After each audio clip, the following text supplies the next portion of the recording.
پھر سب لوگ مہمان خانے سے اٹھ گئے۔ شہر میں منادی کرا کے لوگوں کو بڑے میدان میں جمع کیا گیا اور وہاں سب کی موجودگی میں تموجو نے میولی، بیتام اور چاروں قاتلوں کے سر قلم کر دیے۔ شمالی چین کا بادشاہ، جو اب بوڑھا اور لاغر ہو چکا تھا اور جو حسین کوانتی کا باپ تھا، چند روز بیمار رہ کر مر گیا۔ اس کی جگہ اس کا بڑا بیٹا دائی دنگ کے نام سے چین کے اژدہے کی شکل والے تخت پر جلوہ افروز ہوا۔ دائی دنگ کوانتی کا باپ میں سے سگا اور ماں سے سوتیلا بیٹا تھا۔ یہ کافی عمر کا تھا اور اس کے اپنے بیٹے بھی جوان تھے۔ دائی دنگ گو کوانتی اور تیان کو اچھا نہیں سمجھتا تھا، تاہم تیان پہلے کی طرح عساکر کا سپہ سالار رہا۔ دائی دنگ انتہائی بد دماغ، سخت گیر، بے رحم اور ظالم تھا۔ اس نے پرانے بہی کھاتے کھولے اور جو قبائل اس کے مطیع اور فرما بردار تھے ان سب پر اس نے خراج کی رقم بڑھا دی اور خراج وصول کرنے کے لیے سب کی طرف اس نے قبل از وقت ہی اپنے کارندے روانہ کر دیے۔ ایسے ہی کچھ ایلچی چنگیز خان کی طرف بھی روانہ کر دیے گئے تاکہ اس سے بڑھائے گئے خراج کی رقم وصول کر کے لائیں۔ جس روز یہ ایلچی قراقرم پہنچے اس روز چنگیز خان اپنے ارخونوں، بھائیوں، بیٹوں اور ان گنت دوسرے لوگوں کے ساتھ شہر سے باہر ایک کھلے میدان میں ریچھ اور بھیڑیوں کی لڑائی سے محظوظ ہو رہا تھا۔ اس وقت چنگیز خان کے دائیں بائیں یسوتائی، سوبدائی، مقولی اور جبی نویان بیٹھے تھے۔ جب ریچھ اور بھیڑیوں کی لڑائی میں ذرا وقفہ ہوا تو چنگیز خان کے ایک محافظ نے چین کے ان ایلچیوں کو چنگیز خان کے سامنے پیش کیا اور اسے ان کی آمد کی غرض و غایت سے بھی آگاہ کر دیا۔ چنگیز خان نے بلند آواز میں انہیں مخاطب کر کے پوچھا، تمہیں کس نے ہماری طرف خراج وصول کرنے کے لیے روانہ کیا ہے؟ ایلچیوں میں سے ایک نے کہا، ہمارے نئے بادشاہ دائی دنگ نے خراج وصول کرنے کو بھیجا ہے۔ چنگیز خان نے کھولتے ہوئے لہجے میں پوچھا، یہ دائی دنگ کون ہے؟ ایلچی نے جواب دیا، ہمارا پہلا بادشاہ مر چکا ہے اور یہ نیا بادشاہ مرنے والے بادشاہ کا سب سے بڑا بیٹا ہے جو دائی دنگ کے نام سے تخت پر بیٹھا ہے، اور آپ کے نام اس کی طرف سے ہمارے پاس ایک فرمان بھی ہے۔ جب اس ایلچی نے اپنے بادشاہ کا فرمان چنگیز خان کو پیش کرنا چاہا تو اس نے خود ہی اسے جھپٹ لیا اور اپنے قریب بیٹھے ہوئے ایغوری سے اس کا متن سنا۔ فرمان میں چنگیز خان کو خراج ادا کرنے کا حکم دیا گیا تھا۔ اس فرمان میں دائی دنگ نے اپنے نام کے ساتھ فرزند آسمان لکھا ہوا تھا۔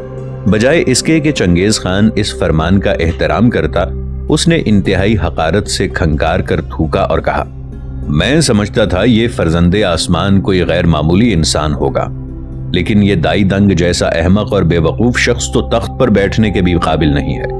میں اس کے نام پر جھک کر یا احترام کر کے کیوں اپنے آپ کو ذلیل و رسوا کروں؟